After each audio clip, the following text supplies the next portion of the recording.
En 2025, la cantidad de personas en contexto de encierro en Mendoza fue casi el doble que la de 2015. Según el informe anual del sistema penitenciario de nuestra provincia, actualmente hay 7.212 personas privadas de la libertad. El objetivo de las cárceles no es solo castigar la falta, sino darles herramientas a las personas para su reinserción en la sociedad. ¿De qué herramientas hablamos? ¿Tienen la posibilidad de estudiar, formarse o capacitarse? ¿A qué derechos acceden cuando recuperan la libertad? Creo que hemos fracasado como sociedad. O sea, hay un fracaso como sociedad que tenemos que hacernos cargo, digamos, ¿no? A esta altura de mi vida y después de tantos años de servicio, tengo que reconocer que no estoy feliz ni me siento bien con esta Mendoza que estoy viviendo hoy, ¿no es cierto? Es una Mendoza feudalizada, porque lo que más crece acá en esta Mendoza son lugares de encierro, cárceles y barrios privados. Es me encierro y te encierro. Ese esquema social que estamos viviendo hoy. Y en ese esquema social es excluyente. El concepto de reinserción es un concepto bastante debatido, desde lo teórico, desde lo político, desde lo práctico. Tengo una mirada absolutamente crítica al respecto por distintos motivos. Por un lado, pensemos que solo en el servicio penitenciario provincial habitan más de 7.000 personas presas, que hasta hace no muchos años atrás eran alrededor de 2.000, que ha crecido enormemente. Siempre la tasa de encarcelamiento de Mendoza fue mucho más alta que la del resto del país. Muchas veces es más sencillo tener un discurso punitivista y decir que con eso vamos a solucionar los problemas de inseguridad de una sociedad que abordar los verdaderos problemas que causan la violencia o la inseguridad en una sociedad, ¿no? En 4 años de gestión es más fácil construir una cárcel o tener más gente presa o realizar un montón de reformas penales que garantizar la salud y la educación a toda la población que carece de ello.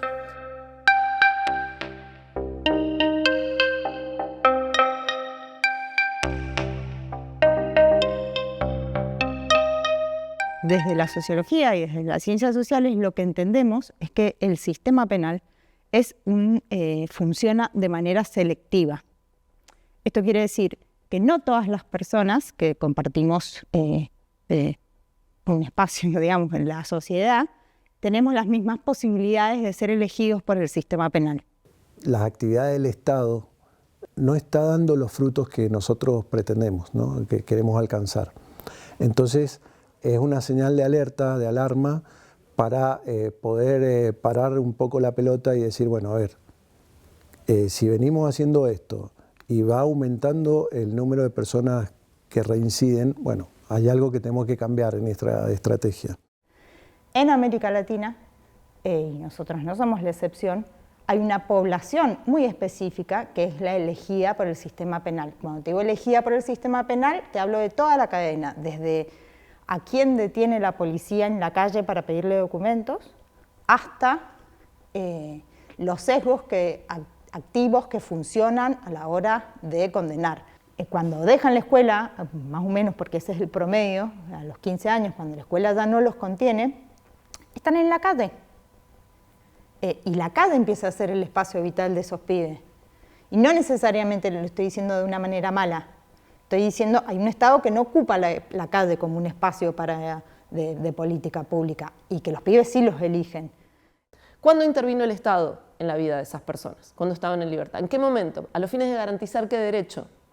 Ahora, estuvo muy activo el Estado cuando esa persona cometió un delito y se la privó de libertad. ¿Y qué pasa cuando recupera la libertad? Si es que la recupera. Y si recupera la libertad, otra vez va a quedar a las buenas del Dios que él crea, porque el Estado nuevamente no va a estar. Si donde tienen que haber 2 personas alojadas hay 7, no solo hay menos espacio físico, hay menos baño, hay menos agua, hay menos acceso a la educación, menos acceso al trabajo, hay más posibilidades de violencia, hay menos intimidad. Entonces, todas esas condiciones de vida que posibilita el hacinamiento generan condiciones absolutamente indignas e inseguras de vida.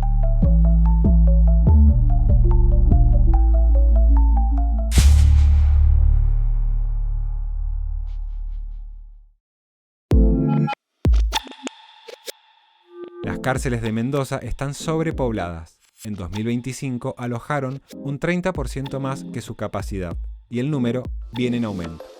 El 97% de quienes cometen delitos son varones y la mayoría tiene entre 26 y 40 años.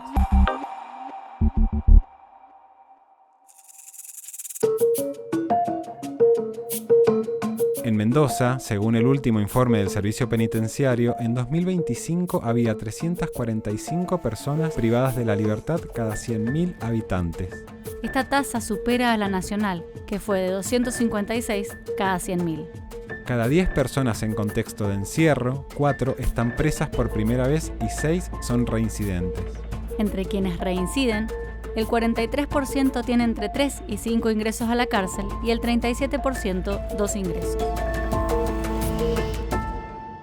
No hace mucho, hace 2 meses atrás, ahí salgo a la terminal y 2 en situación de calle que me empiezan a gritar, padre Roberto, bueno, me conocían, salieron de la cárcel y están en la calle, digamos. Yo creo que varios de los que están en situación de calle han pasado por la cárcel. Lo que he podido ver de muchos que han salido, los reciben los mismos compinches por los que llegaron a la cárcel, digamos, es donde encuentran recepción, ¿no? Para volver a delinquir. Por eso también creo que nos falta mucho por trabajar como sociedad, ¿no? Todo esto después, lógico, se refleja en políticas duras, rígidas, punitivas. Si tuviéramos que evaluar por la gente que sale y cómo sale, nos echan a todos, digo yo, pues no estamos cumpliendo realmente con lo que la ley dice, que esto tiene que servir para reinsertar, para que vuelvan a la sociedad. Bueno, ese es el discurso, digamos, por no decir el verso un poco, ¿no? Pero de ahí a lo concreto es una excepción, es más excepcional quien logra una plena reinserción en lo laboral, en lo social. Eso es, lo he visto yo, más excepcional.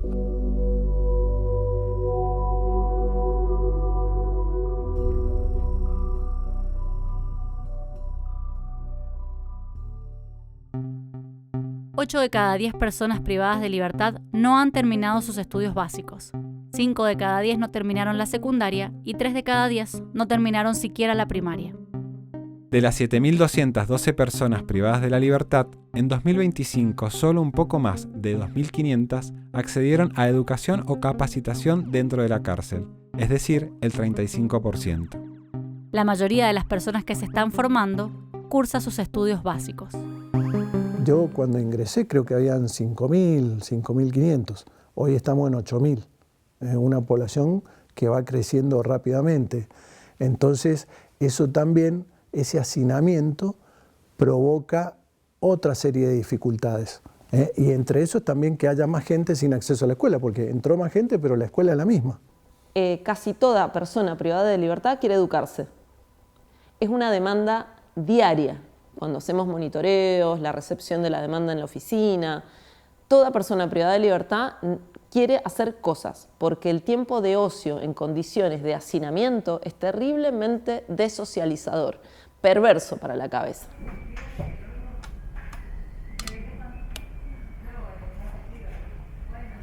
Bueno, soy Ana María Alfaro, estamos en Cinca, yo llegué en el 2018 acá, por intermedio de una profesora, de Marian Vega, y desde ahí que estoy trabajando. Yo estuve 14 años y medio privada de libertad.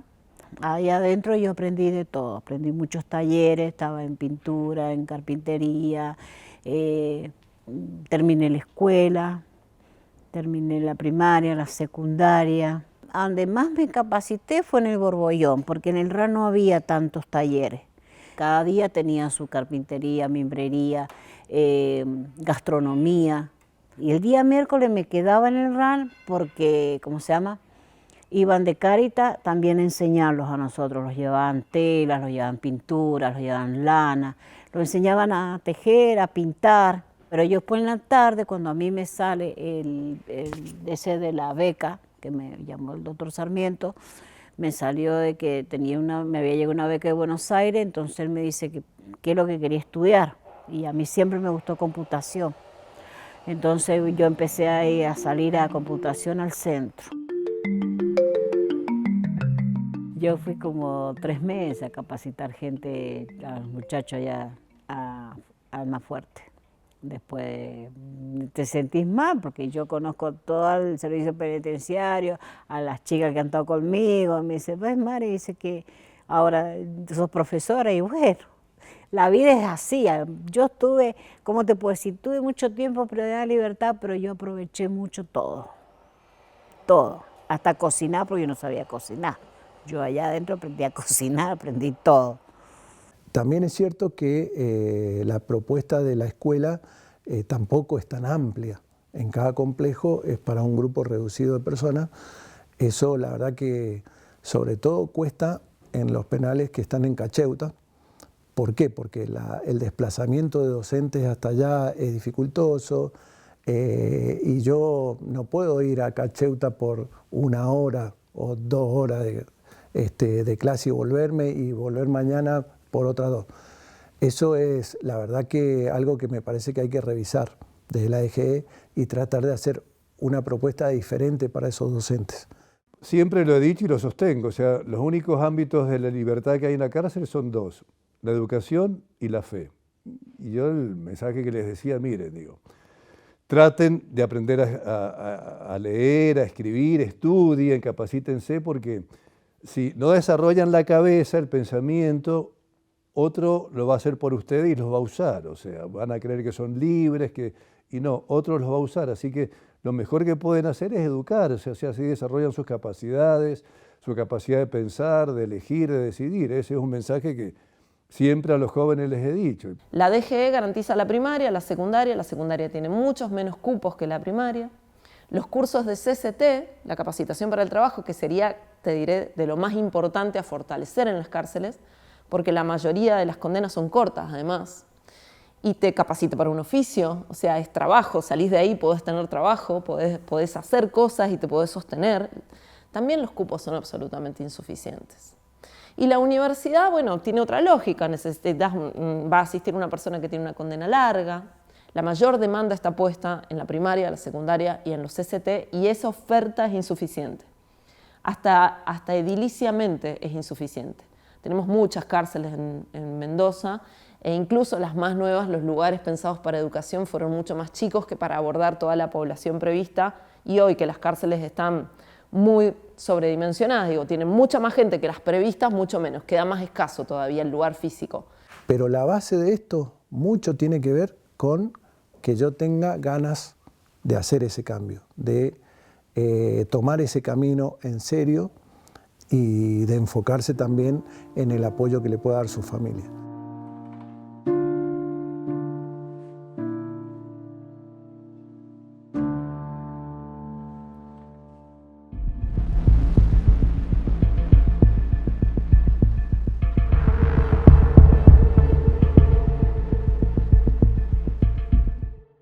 El encarcelamiento reproduce la exclusión de las personas y perpetúa esas condiciones. Es una condena que vas a atravesar durante toda la vida. Difícilmente vayas a salir de eso si no tenés otras condiciones, familiares, de clase, otras oportunidades. Pero si estamos esperando que sea el Estado o analizando si es el Estado el que provee esas condiciones, hoy diría que no se observan políticas públicas que aborden a las personas que van a salir en libertad a los fines de acompañar a esa persona en un verdadero proceso de reinserción.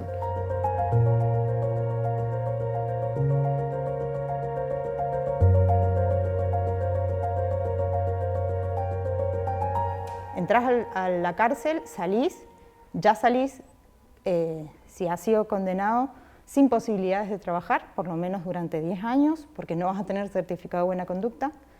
Y la cárcel sostiene un discurso que no es real de reinserción, porque hay muchas más personas privadas de libertad de las que pueden bajar, se dice en el sistema, a la escuela, o bajar a un taller, o hacer cualquier tipo de cosas. ¿De qué reinserción posible estamos hablando si esa persona, después de cumplir la condena, va a acarrear durante 10 años ese antecedente, que es como un sello en la frente que garantiza su exclusión, por lo menos laboral?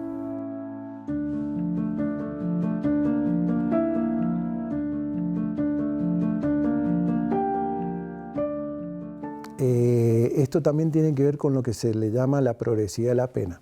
Una vez que una persona es condenada, hay un área, que es el organismo técnico criminológico, que entrevista a la persona y de acuerdo a su perfil criminológico, a su antecedente, a todo lo que saben de esa persona, le trazan como un plan. Si yo tengo una condena de 3 años o de 5 años, bueno, en ese tiempo yo tengo que alcanzar algunas pautas o algunos objetivos que se le han propuesto. Entonces, bueno, eso mucho tiene que ver con la educación. O sea, si yo voy cumpliendo esas etapas, puedo ir avanzando en la progresividad y de esa forma alcanzar beneficios, tal vez, para recuperar la libertad antes de cumplir la condena. La conducta de uno tiene mucho que ver, sí, tiene mucho que ver. ¿Por qué? Porque la conducta, ¿en qué te complica? Que si vos tenés mala conducta o no te llevas bien con los pares que sería interna o los pares del servicio penitenciario, es como que vos no estás apta para la sociedad.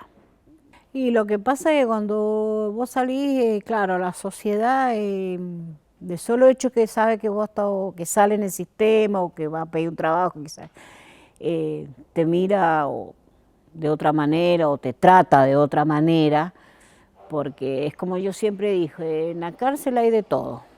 Hay buenos, hay malos, hay culpables, no culpables, hay de todo. Hay que estar ahí para saber cómo es y cómo te tratan, cómo sos, o sea. Y el que no sabe, obvio, va a hablar. Lamentablemente va a hablar, el de afuera va a hablar. El servicio penitenciario ha venido creo que con buen tino, tratando de incorporar empresas al ámbito penal para que instalen unidades productivas dentro del penal y de esa forma poder capacitar a las personas privadas de libertad. Estas oportunidades con empresas como Suavipac, que es de papel higiénico y servilletas. Tenemos otra empresa que es Cinca, que hace prendas y calzado con elementos que reutiliza, digamos. Tenemos otra empresa, bueno, está Rerda también, que hace uniformes. Hay otra empresa que hace calzado, que es Calzados Cuyo. Y bueno, Pierandrei, que hace premoldeado. Bueno, hay algunas empresas que han apostado a esto de la reinserción y que básicamente lo que brindan es una capacitación y luego como una especialización concreta en algo específico. El principal reclamo es de laburo. Después viene todo lo demás, pero necesita subsistir, necesita algo de plata para poder seguir vivo y tratar de no mandársela, digo, es el discurso de los pibes. Y si no le das absolutamente nada, y bueno, hay un poco un destino marcado, pero esa es la principal demanda, trabajo.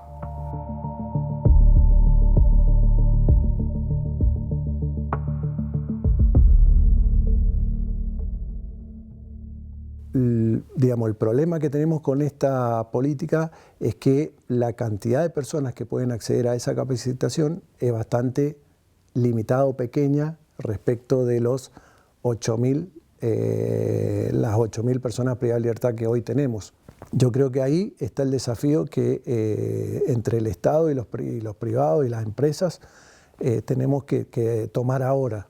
Pensar que la cárcel te va a dar posibilidad o elementos para salir e insertarte en el mercado laboral es difícil, es complejo y es hasta un poco perverso pensarlo. El sistema es complejo para pensar que uno puede salir e insertarse en el mercado laboral fácilmente. Así como las políticas públicas son clave para facilitar la reincorporación social al salir de la cárcel, el sostén de la red familiar y el entorno también juega un rol importante para las personas privadas de la libertad, dentro y fuera del contexto de encierro. Cuando vos hablas de familia, la familia que espera, que contiene, que va a recibir, ¿no es la misma familia que te estás imaginando? Cuando hablas de hobbies, de deseos, de gustos, no existe. Son pibes que empezaron a trabajar a los 14 años, algunos más chicos, muchos que ya se empezaron a consumir, no todos, es mentira que todos consumen, y que empezaron a trabajar. Digo, hay una parte que se saltearon del desarrollo, de este desarrollo del adolescente, de estas búsquedas, esa parte está como salteada. Cuando queríamos hablar del momento de salir, lo que aparecía era una negación absoluta de sí mismos, porque todo lo que ellos son y de donde vienen está mal. Ellos tienen que adaptarse a algo que ni siquiera conocen, que es lo que la sociedad entiende como estar inserto en el sistema. No, es una noción que desconocen. Tenemos que hacer un trabajo también con las familias y por eso es importante que los municipios también se involucren, porque el municipio es la primera instancia estatal y es la que está más cerca de los hogares que están sufriendo esta situación. Entonces, yo creo que ahí es donde hay que articular programas con los municipios, con estas familias, hacer un seguimiento más cercano, que los chicos tengan polideportivos, que hagan deportes. Eso es clave, me parece.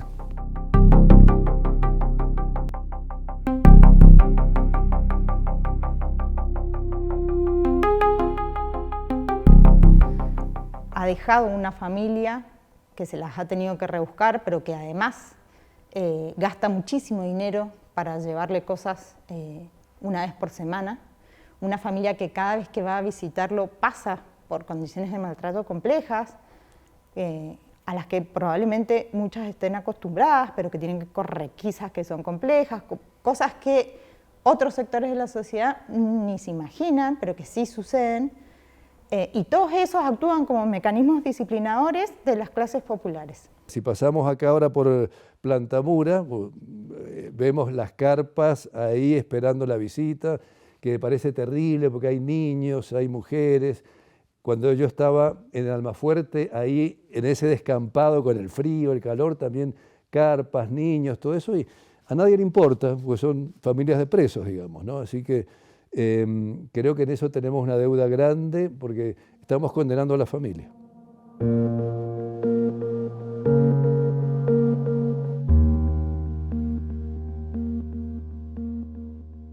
Como Estado, me parece que nos demoramos mucho en tomar algunas decisiones que podrían haberse tomado más rápido.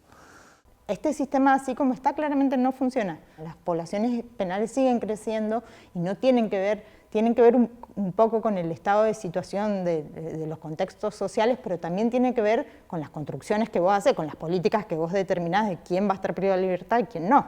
Me parece que como Estado lo principal es revisar las condiciones de los docentes que van a dar a lugares alejados como Cacheuta. Entonces, allí vos necesitas infraestructura para escuelas secundarias, primarias, CCT. ¿Dónde habría que fortalecer programas de alfabetización? Tenemos una enorme cantidad de personas privadas de libertad que no saben leer ni escribir. Y lo otro es una discusión que creo yo venimos perdiendo desde hace mucho, que es que los antecedentes no pueden durar 10 años. Es un delirio. Los antecedentes duran mucho más que la condena que recibiste en la mayoría de los casos. La mayoría de los casos. Y la otra, creo yo, tiene que ver con los municipios. Creo que ahí hay un rol enorme, ¿no? de lograr desde lo territorial trabajar con la persona que está por salir en libertad. Si no, muchísima gente, la más vulnerable, sale a situación de calle. Porque la respuesta no es endurecer una pena o hacer otra cárcel. Ahí hay un análisis que ha quedado trunco. Si vos el diagnóstico que haces queda trunco, la respuesta no soluciona nada. Hay varios factores que inciden sin duda y hoy creo que lo que incide desde lo político en es esta sociedad punitiva y cruel que terminamos siendo, que bueno, el otro es el peligro, el enemigo, y bueno, y que en vez de ver cómo restaurar el tejido social, bueno, no, al contrario, lo vamos cortando cada vez más, ¿no? Y excluyendo, y sin duda que por ahí no pasa el generar una realidad que vaya en favor de bueno, disminuir la delincuencia.